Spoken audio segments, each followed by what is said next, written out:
All right, so again, guys, I'm here to help. I am here to help. My goal is to help you improve yourself through strength training.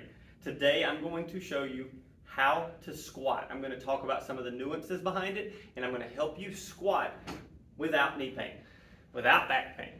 I'm going to help in a way that feels good and improves your leg strength so that your life just gets immensely easier. So I'm going to go over a few things first.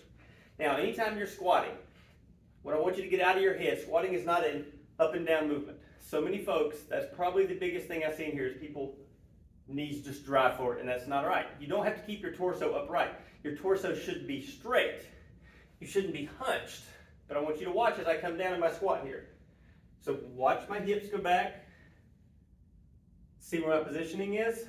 So I am, even though my torso is leaning forward, I'm not collapsing. I'm not rolled over into it, okay? So I'm maintaining it.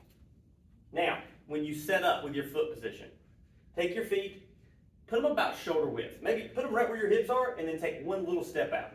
For most people, that works.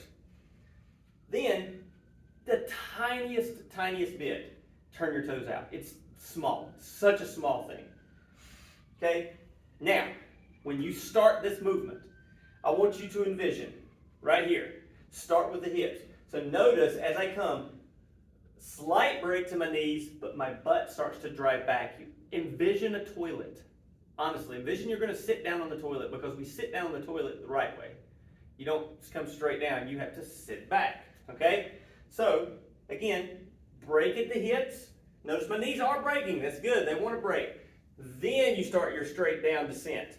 Boom. So again, it's a little back before you come down.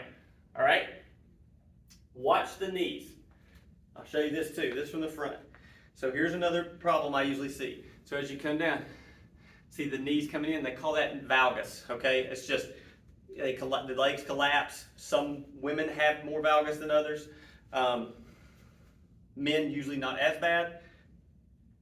But if you catch yourself with it collapsing in, and you have just increased your weight, you may want to drop back just a little bit, especially if it's really, really bad, okay? So you want to be able to keep your legs. My goal, I always focus on keeping my knees out across my feet. I want my knees lined up over top of my feet, not collapsed inward.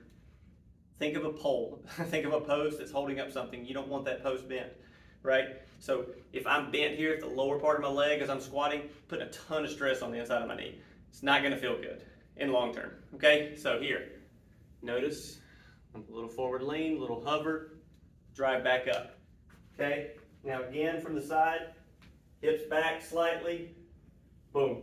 I also like to do squats barefoot. So that's a great trick. Go barefoot.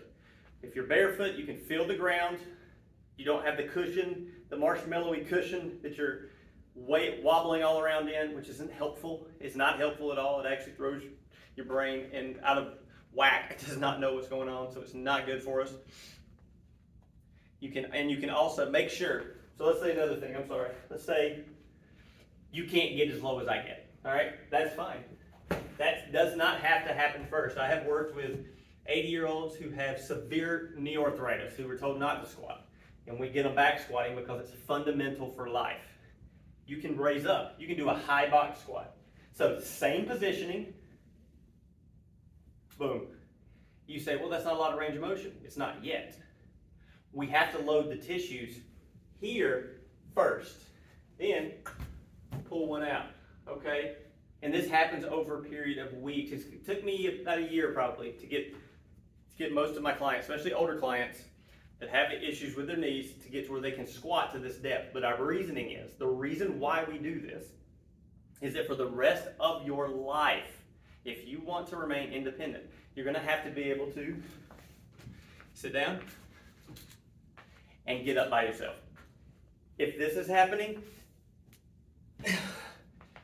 you are a fall risk, and you just have to know that. And if you're okay with that, then okay.